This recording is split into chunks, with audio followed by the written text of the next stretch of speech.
Alors ça y est, je m'absente quelques jours pour aller à un event de crypto et il y a tout qui pump.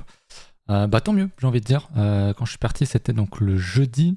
On n'avait pas réintégré, souvenez-vous, de ces deux fameux schémas que j'avais notés par rapport à ce niveau de support qui devait casser, enfin qui devait soit réintégré, soit rejeté. Donc on a très clairement le schéma 1 qui a été réalisé, qui a été activé, j'ai envie de dire. Très bien, donc voilà, je vous rappelle, hein, on l'a fait une sortie ici, on refait une sortie ici. L'objectif maintenant, c'est d'aller rechercher la première sortie et je suis assez aussi, même très aussi, sur Bitcoin. Évidemment, sur du moyen terme, sur du long terme, même bon, sur du très court terme, pas trop parce qu'il va être retracé, pourquoi pas revenir chercher les 41K. Pour moi, les 41K seront une très très bonne entrée, tout simplement parce que ça serait le niveau de retest ici, niveau de support, donc vraiment à suivre. Donc très content qu'on ait réalisé ce schéma-là. On a bien réintégré, on voit qu'il y a une vraie force acheteuse, il y a un vrai intérêt acheteur. Donc c'est très bien pour Bitcoin, c'est très bien pour les altcoins, c'est très bien pour les cryptos, blablabla, vous commencez à comprendre le truc. Et c'est vraiment très propre parce que cette réintégration, on l'a fait sur la fin de la bougie hebdo. On voit, on laisse une grosse mèche, un beau doji. Maintenant, évidemment, il faut confirmer, c'est-à-dire qu'il faut clôturer cette semaine au-delà de la mèche précédente pour confirmer l'enclin haussier. Si on était toutefois amené à revenir vraiment très bas, rechercher la mèche, ça serait peut-être pas très bon, on ira peut-être chercher plus bas, mais c'est pas du tout l'objectif, hein, c'est pas du tout d'actualité actuellement. Donc c'est très très bien, écoutez, moi je pense toujours qu'on va peut-être faire quelque chose qu'on n'a jamais fait, c'est-à-dire avant le halving, ou très proche du halving, aller chercher non pas le 61 points de retracement que sont les 48 500 qu'on a déjà fait, mais d'aller chercher un peu plus haut, 57 500 par exemple. Donc je suis, dans tous les cas, moi je pense que on ira pas plus haut. Enfin, on sera dans ce range-là. Pour le halving, on sera entre les 40K, voire un petit peu en dessous, mais je pense pas. Et les 57K. Donc, moi, je pense qu'on va juste range, faire un truc comme ça. Peut-être qu'on ira un peu plus haut, peut-être qu'on ira effectivement chercher les 57K. Mais c'est très très haussier et on ira, voilà, comme je le disais, hein, le retour à 31 000 sur Bitcoin, j'y croyais pas. Ça fait un moment et je pense qu'on n'ira pas. Le halving est très proche. Il y a de très très très très gros setups sur les alts. Il y a un très gros intérêt sur les alts. Donc ça me paraît compliqué de se dire bon, bah, on va chercher les 30K, on va attendre à moins de 50% sur les alts. Il y en a quelques-unes qui vont le faire, hein, bien sûr, mais j'en doute honnêtement énormément. Voilà. Donc BTC, très propre.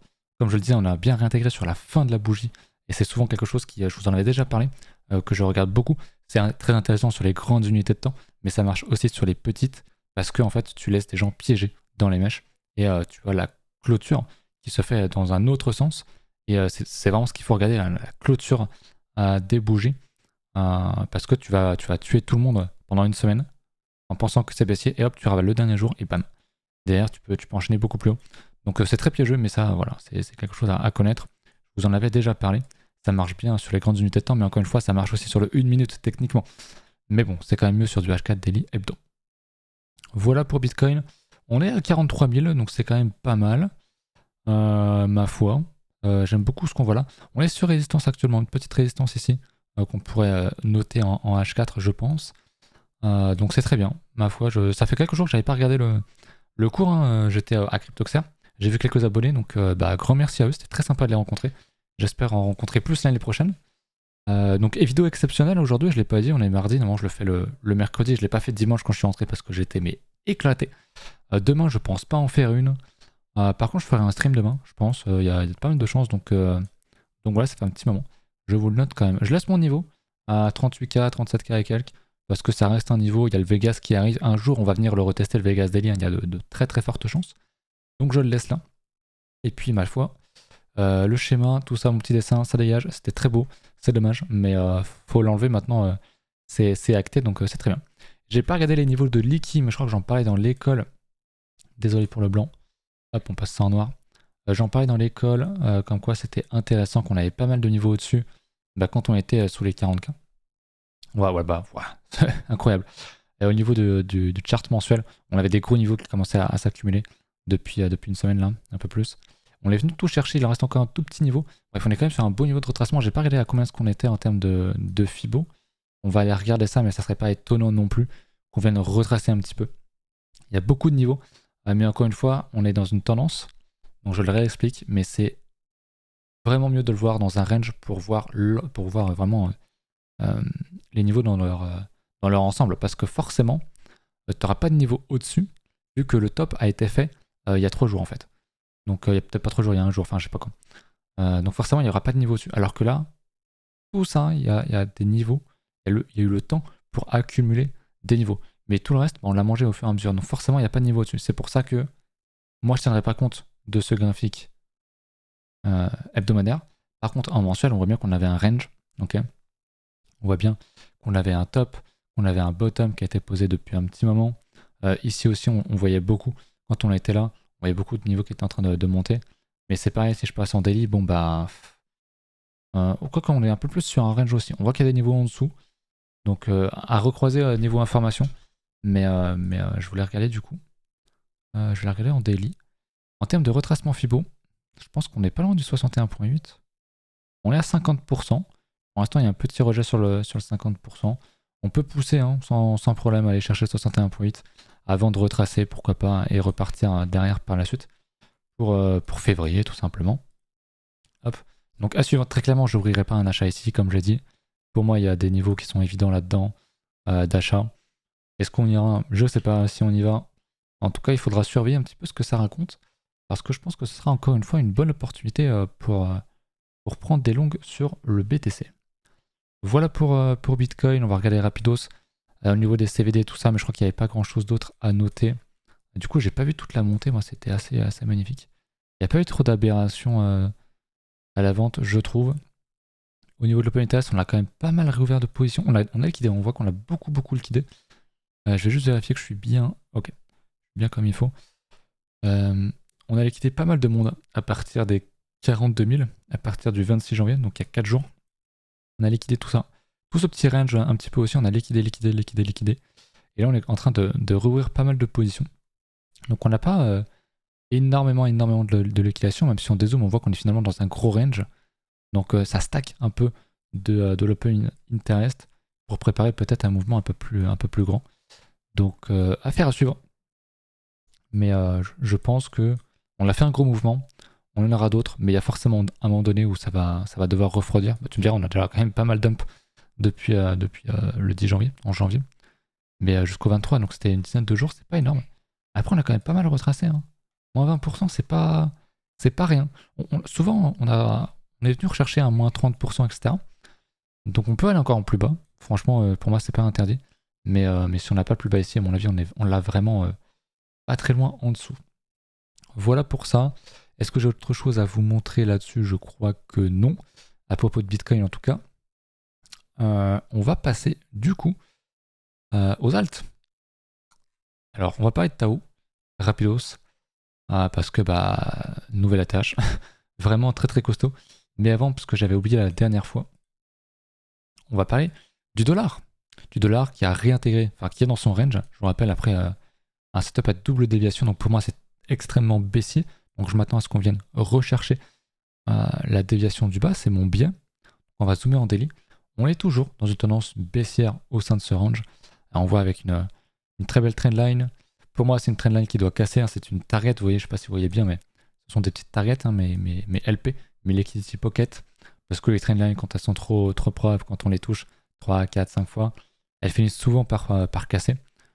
Soit par effectivement repartir en tendance plus haut, soit par juste laisser une mèche, réintégrer, faire une déviation, et réintégrer et aller beaucoup plus bas et continuer finalement la tendance de fond. Donc je serais pas étonné qu'on aille un poil plus haut. Est-ce qu'on... Oh, on a dû toucher le 50% de retracement, je pense. Hein. Même pas. On est un peu en dessous. Donc pourquoi pas aller chercher le 50%, aller mêcher un petit peu plus haut, et puis réintégrer à la baisse par la suite. Ça va être un price action à suivre. Mais pour l'instant, on voit bien qu'on est toujours en tendance baissière. Je vais un petit peu alléger tout ça. Donc à suivre sur le dollar. Pour l'instant, ça n'a pas l'air de trop gêner le BTC, hein, honnêtement. Puisque le dollar en soi range, voire remonte un petit peu ces derniers jours, ces dernières semaines. Et au final, Bitcoin s'en porte quand même pas trop mal, il a bien ravalé, donc on voit encore une fois qu'il y a une bonne décorrélation en ce moment. Et je pense que ce sera moins intéressant de regarder l'action du dollar face au Bitcoin en bull run, parce qu'on sera vraiment dans un momentum d'euphorie, et que ce sera sans doute moins efficace.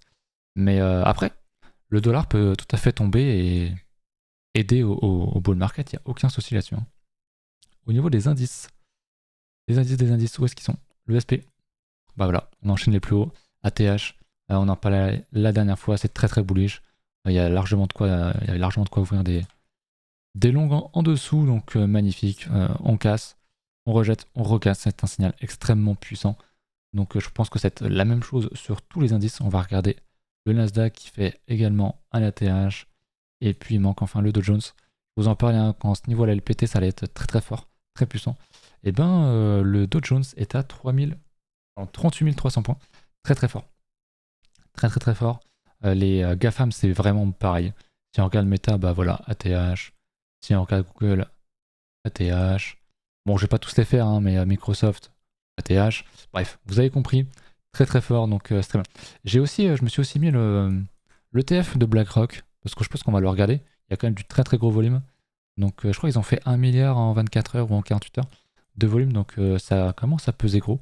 Bon, c'est un gruyère aussi, hein, ce graphique, il y a un petit trou ici. Est-ce qu'on ira le combler? Je sais pas. Mais je l'ai noté. Je les ai pas tous mis parce qu'en vrai, le plus gros c'est BlackRock. Le reste, ça nous intéresse un petit peu moins. Au niveau du CME, avec les fameux gaps, on est venu combler celui-là. Ok, on a bien comblé le petit gap qu'on avait ici. Donc maintenant, il n'y a plus de gap en haut, enfin en tout cas sur cette échelle de temps, puisqu'en hebdomadaire, je vous rappelle que j'avais tracé ce gap ici à 52 000, qui sera sans doute ma prochaine target, qui doit être correspondre à peu près aux 78,6% de retracement Fibo, je pense. Bon, ça reste aussi un énorme gruyère. Ce niveau-là, on n'ira pas le rechercher, on en avait un gap en daily, on avait rattrapé celui-là. Mais bon, c'est pas quelque chose qui fera foi tout le temps. On va pas toujours rechercher les gaps, mais c'est quand même intéressant à regarder une fois de temps en temps. Je vais essayer de le regarder, pas toutes les semaines, mais une fois dans le mois ou toutes les 2 semaines, ça sera déjà largement suffisant. Et le CAC 40 alors, ATH, très bien, Cocorico. Bon, passons aux alts, du coup. Il y en a beaucoup, beaucoup, beaucoup qui pump, je pense que vous le savez. Je vais vous parler du route parce que je l'ai vu dump, j'étais à OCR, j'ai vu un moins 30%, j'ai fait oula, qu'est-ce qui se passe?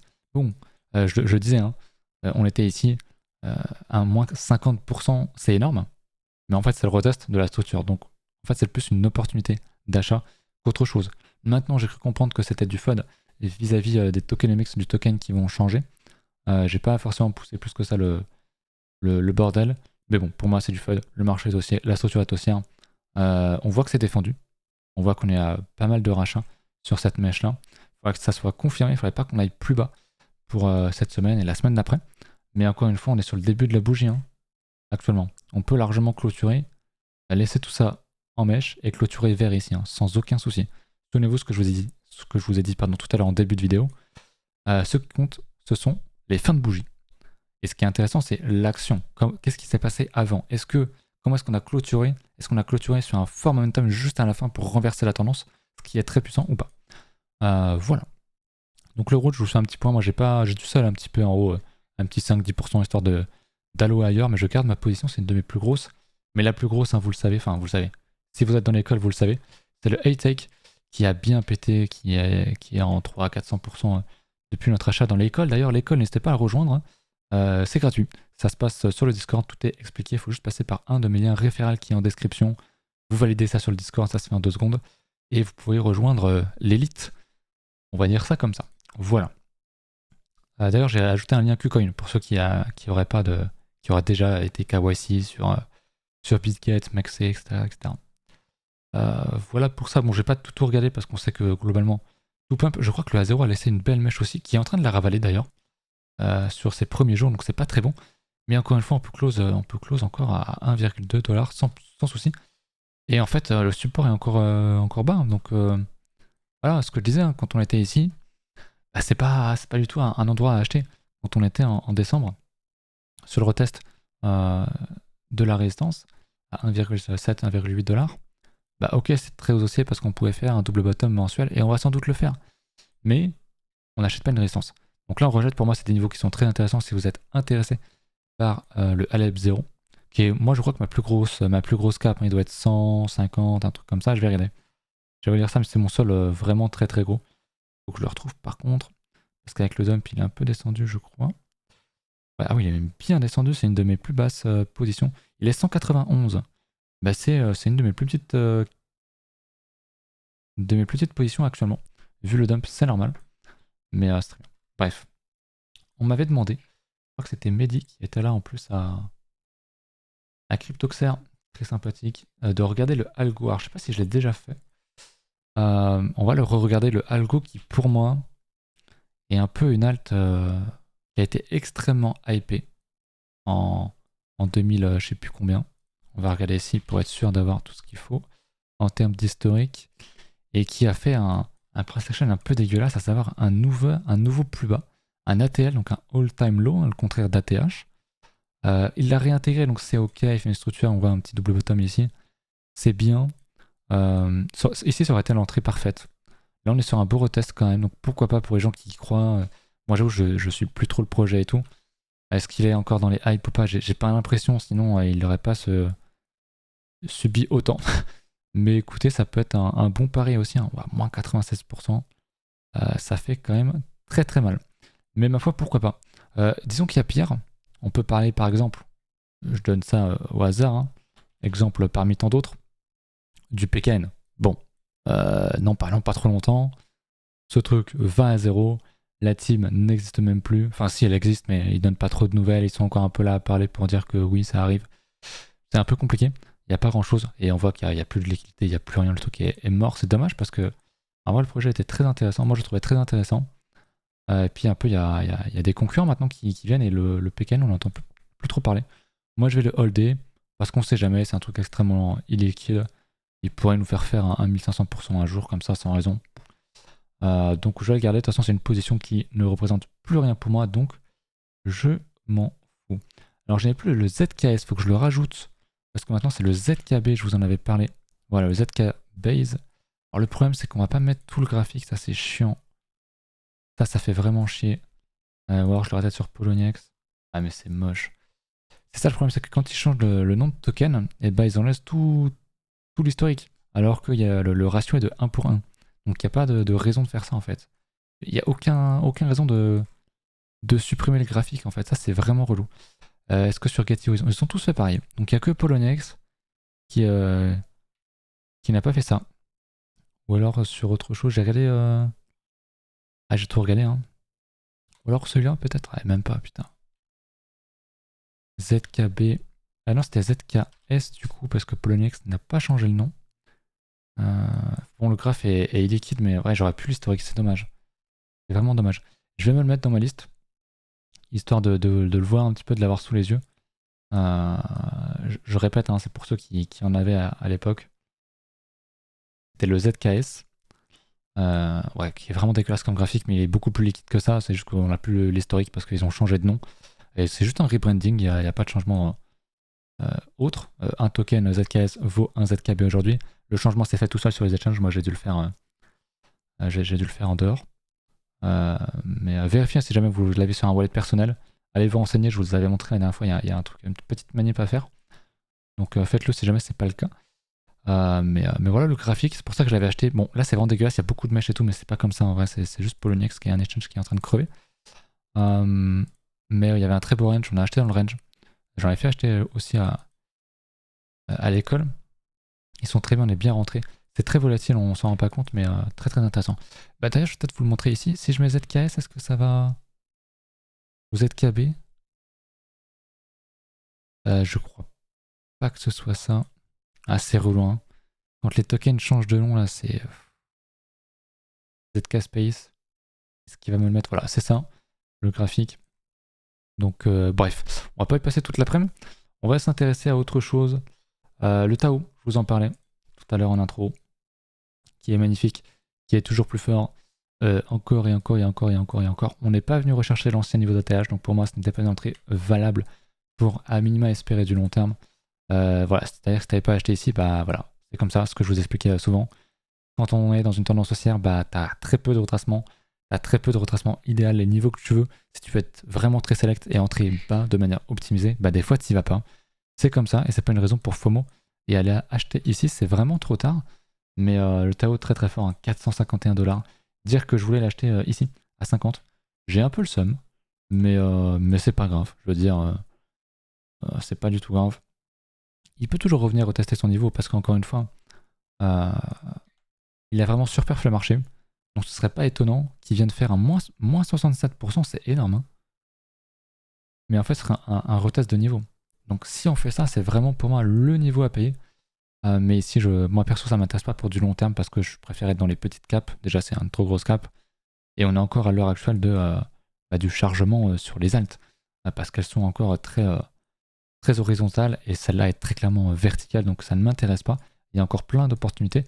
Donc le beat and sword ne m'intéresse pas. Par contre, j'ai failli oublier. Le Total 3, pareil. Il nous laisse une belle mèche, un beau doji. Et on est en train de valider. Du coup, dans le sens inverse, il faudra quand même confirmer évidemment. Mais on voit qu'il y a quand même une très grosse pression à l'achat sur les alts aussi. Je rappelle que ma zone de retest est large, on peut aller plus bas. Ok. Mais pour l'instant, ça se passe quand même très bien. Donc c'est super, les alts réagissent bien. Franchement, ce genre de structure qu'on a, ça a toujours posé les bottoms. Donc je suis vraiment très optimiste quant à la suite du marché, notamment sur les alts. Et puis, vous le savez, hein, Bitcoin ne m'intéresse pas. Ether m'a intéressé, mais on est parti du niveau. Il faut qu'on le reteste un petit peu, ceci dit. Ce niveau-là, pour moi, était intéressant. On a cassé la structure, c'était les 2100$. On est à 2300, donc c'est pas trop tard, contrairement à Bitcoin. Mais voilà, on y retourne. Donc j'attends vraiment que Ether vienne casser ces 2400, 2500. Et on sera à nouveau très bullish sur Ether qui pour l'instant se comporte plutôt bien. Mais on arrive sur résistance, donc il y a un monde où on a un top ici et on vient dump. Okay, donc on attend, mais si effectivement on repasse au-dessus des 2440$, je serai beaucoup plus enclin à acheter des ETH tout simplement.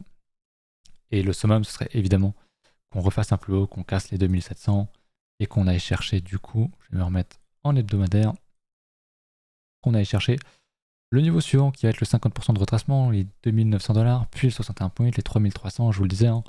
Allez voir les 61.8, donc les 3000$, 3300$ sur Ether d'ici quelques mois, ça me paraît pas aberrant du tout. Pour moi, c'est la suite logique, et la compression qu'on voit ici, pour l'instant, est de plutôt bon augure, mais il va falloir confirmer et refaire un plus haut. Mais voilà, le marché est aussi, je veux dire, faudrait vraiment avoir de la merde dans les yeux pour ne pas se rendre compte. Voilà, mais je pense que vous le savez. J'ai cru comprendre que vous le saviez. Voilà pour ça, ça perd en BTC, tiens. J'ai pas regardé. Ok, on a retracé. Rien d'anormal. On est sur des niveaux qui sont très intéressants. On a eu un bel enclin aussi la semaine du 8 janvier. On retrace pas mal, on reteste des niveaux. Il faudrait maintenant que les alts reprennent un peu de force pour qu'on réintègre très clairement ce gros range là et qu'on soit plus inquiété d'aller revenir chercher des plus bas sur Ether BTC. Mais si BTC effectivement refait un plus haut et va chercher les 50%, 61 points de ses retracements, on va très vite remonter dans le haut du range. Hein. Ça prendra du temps. C'est un graphique hebdomadaire. On peut même le regarder en mensuel. Hein, ce range, franchement, il fait totalement sens. Donc voilà. Il y a quand même du très beau à venir. Au niveau de la dominance, j'imagine du coup, effectivement, qu'on réintègre. Enfin, on est en train de ranger un peu bizarre. On avait un double bottom, un double top ici, qu'on a invalidé, puis qu'on a revalidé, puis on est en train encore une fois de remonter. Donc on a un range, hein, on va pas se faire trop chier, on a un range ici. Maintenant, le tout, c'est de voir dans quel sens on va le casser. Si on va le casser par le haut, c'est-à-dire que pour l'instant, Bitcoin reprend sa dominance parce que il monte, et il monte plus que les alts. Et s'il reprend sa dominance, on ira chercher, moi ça m'intéresse la plus haute, hein, les 58% là. Ce qui ne veut pas dire forcément que les alts vont se faire détruire, parce qu'il peut reprendre beaucoup de dominance en pumpant. Ok. Et ce serait quand même très intéressant d'être dans les alts. Par contre, s'il le fait en dumpant, effectivement, les alts peuvent fortement souffrir. Et ça, ce serait vraiment le pire des cas si ça devait arriver. Maintenant, si les alts reprennent le dessus, je pense que ce range sera une distribution qu'on laissera un top ici et qu'on n'y retournera jamais. À partir du moment où on va s'approcher des 50%, des 48%, 48-49%, et qu'on va réintégrer ce niveau-là, vous voyez le niveau rouge ici, je pense qu'on n'ira plus jamais plus haut et qu'on va se diriger gentiment, ça prendra du temps, des mois, 2 ans peut-être, enfin un an et demi, pour la fin du prochain cycle, vers la TL de ce graphique qui pour moi va tendre vers 0. Il va pas aller à 0, c'est impossible que la dominance de Bitcoin aille à 0. Mais il y a de plus en plus d'offres face à Bitcoin, il y a de plus en plus d'intérêt, il y a de plus en plus de blockchain, il y a de plus en plus de tout. Donc c'est normal que Bitcoin perde de sa dominance. Encore une fois, actuellement, il domine plus de 50% du marché. Un actif seul, c'est énorme. Et pour le bien du marché crypto aussi, parce qu'il ne repose pas que sur Bitcoin, je pense qu'on peut avoir un BTC vous voyez, sur une extension, là, j'ai 18%, ça resterait énorme pour Bitcoin de représenter à lui seul quasi 20% du marché. Sachant qu'il y aura toujours notamment en bear market, des grosses phases de respiration où Bitcoin sera le king, mais encore plus que d'habitude. Et on va peut-être un jour retester ce niveau des 40% et se dire, c'est un niveau ultime, ça sera sans doute le plus haut, comme un petit peu on a actuellement, pour préparer par la suite le prochain bull run pour 2000, je sais pas combien d'ailleurs. D'ailleurs, j'ai fait un tweet sur le compte de la baleine, puisqu'il y a eu quelques prédictions de différents fonds d'investissement sur le prix de Bitcoin. Il y en a beaucoup qui le voient à comment désolé, je viens de voir un message. Qui le voit autour des 100 000 sur le prochain bull run. Moi, c'est à peu près mon idée. Je pense qu'on ira peut-être pousser jusqu'à 140, 150 000. Maintenant, il y avait Ark Invest, donc Cathie Woods. Je vais vous montrer. Attendez. Je sais pas si je pourrais retrouver le graphe. Je pense pas. J'avais pas retrouvé tout à l'heure. Mais il y a un graphe qui montre en gros que Cathie Woods, donc la patronne de Ark Invest, voit un Bitcoin à 1,48 million de dollars en 2030. 2030, c'est dans 6 ans.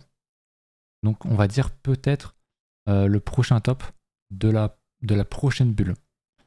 Est-ce que vous pensez vraiment que Bitcoin peut atteindre 1,5 million de dollars en 2030? Moi, je pense pas. Moi, je pense que si on est à 500 000, si on est à 300 000, ça sera déjà très bien. 1,5 million, c'est quand même beaucoup. Tous les autres ont des chiffres beaucoup moins gros. Donc ça me semble beaucoup plus juste, mais c'est vrai que ça m'a un peu interpellé, ça m'a fait un peu rire, entre guillemets, mais voilà. C'est bien aussi de voir des gens qui donnent des targets complètement débiles. Je me souviens à l'époque, j'ai retourné sur le prix de BTC, mais à l'époque, quand on était ici, tout le monde te disait oui, on va aller à 100 000, on va aller à 500 000, même déjà en 2017. Si je vais me remettre en log, je me repérerai un peu mieux. Mais je me souviens, dans tout le bull run de 2017, les gens étaient en mode on va à 100 000 là. Non seulement on va à 100 000, mais on s'arrêtera pas avant 1 million. Le 1 million en 2018, c'est largement possible. Bon, on s'est arrêté à 20 000, c'était déjà très bien. Pareil, hein, dans le dernier run en 2021, on voyait tous le 100 000, moi y compris. En vrai, c'était pas débile. On n'y est pas allé. J'ai laissé mon niveau 100 000 bébé qui est toujours là. Je pense qu'on ira un jour les 100 000 assez facilement. Je pense que ce sera en 2024 ou peut-être plutôt 2025. Mais je pense qu'on ira. Mais aller chercher déjà, j'ai un gros niveau d'extension qui est le 1.618 qui est à 400 000. On n'ira pas tout de suite, à mon avis. Peut-être en 2030. Hein. Mais chercher les 1 million 5, c'est vraiment pas tout de suite. Je pense qu'un Bitcoin à plus d'1 million, ça arrivera un jour. 2030, ça me semble vraiment trop tôt. Je sais pas ce que vous en pensez. Peut-être qu'on sera mort. Peut-être pas quand même, j'espère. Mais ça serait une très très belle milestone. 1 million de dollars, ça serait déjà... Ce serait incroyable. Ce serait vraiment incroyable. Déjà 100 000, ce serait déjà bien. Mais bref, voilà. Écoutez, j'espère que vous avez kiffé la vidéo du jour. N'hésitez pas à vous follow. Si jamais ce n'est pas le cas, il y a beaucoup de gens qui regardent les vidéos sans être abonnés. Cliquez sur le bouton pour voir les prochaines, please. Et puis voilà, écoutez, on se retrouve demain en stream. N'hésitez pas à rejoindre l'école si ça vous intéresse. Encore une fois, c'est gratuit. Elle était payante avant. Il y a beaucoup de documentation. On fait des lives toutes les semaines. Je discute avec vous, je réponds à vos questions. Et on rigole aussi assez bien. Voilà, je vous laisse là-dessus. J'espère que ça a été. Et que le marché se porte bien aussi pour vous. Et puis, à la prochaine.